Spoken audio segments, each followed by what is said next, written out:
आज हम कुछ नया मैथ हम सीखने वाले हैं। यहाँ दिया हुआ है 2 प्रश्न। पहला प्रश्न है 4 भागा x बराबर 6 तो x का मान निकालें। दूसरा में है 32 भागा x बराबर 48 तो x का मान निकालें। तो किस तरह से निकलता है हम चलिए जानते हैं।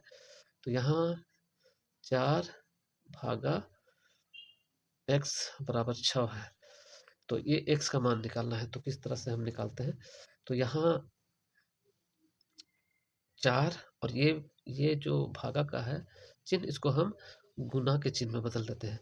तो गुना का चिन्ह में जब भी हम बदलते हैं तो बगल वाले का स्थिति भी बदल जाता है, यानी कि बटे में जो होता है वो नीचे का ऊपर हो जाता है और ऊपर का नीचे हो जाता है।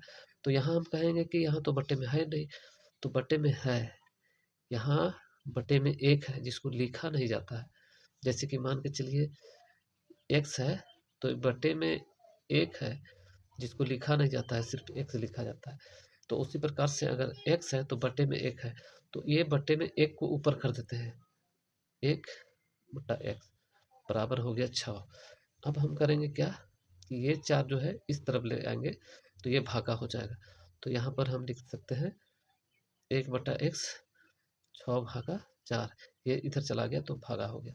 अब हम इसको काट देते हैं तो 2 से कटेगा, 2 दूनी 4, 2 तिया 6, यानी कि यहाँ हो गया 1 बटा x बराबर 3 बटा 2। अब फिर से अब हम इसको हम उलट देते हैं, इसको भी उलट कर देंगे, नीचे को ऊपर कर देंगे, ऊपर को नीचे कर देंगे, इसको भी ऊपर को नीचे कर देंगे, नीचे को ऊपर कर देंगे।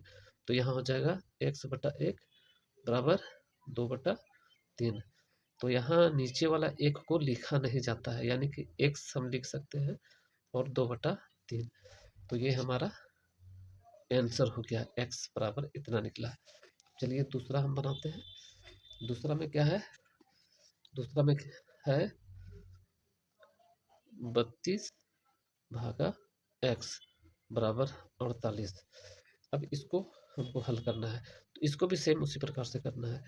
तो यहाँ 32 भागा को हम गुना में करेंगे और यहाँ बटे में 1 है तो 1 बटा x कर देंगे और यहाँ 48। अब हम करेंगे क्या कि 32 को इधर लेते आएंगे।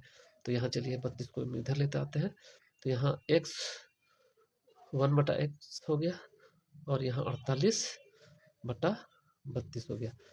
अब इसको 2 से काट देते हैं, 2 16 दूनी 32 हो जाएगा और यहाँ 2 से हम काटेंगे तो हो जाएगा 24 दूनी 48, ये कट गया। और फिर अब 4 से कटेगा, 4 चौके 16, 4 से कट जाएगा, 4 चौके 16, 4 चौके 16 और 4 छक 24, ये कट गया।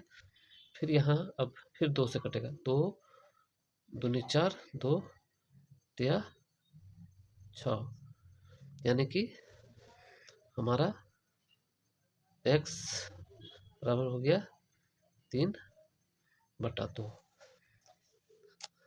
अब हम इसको फिर इसको भी हम पलट देते हैं, यानी कि ये जो है x जो है ऊपर चला जाएगा और 1 नीचे चला जाएगा, और ये भी नीचे वाला तो ऊपर चला जाएगा और ऊपर वाला 3 नीचे आ जाएगा। अब x का मान निकल गया। यहाँ 1 लिखा नहीं जाता, बटे में नीचे 1 होता है तो उसको लिखा नहीं जाता है, x ही लिखा जाता है। और यहाँ 2 बटा 3, ये हमारा आंसर हो गया। तो उम्मीद है आप लोग जान चुके होंगे इस तरह का गणित। तो मिलते हैं अगले वीडियो में, तब तक के लिए नमस्ते।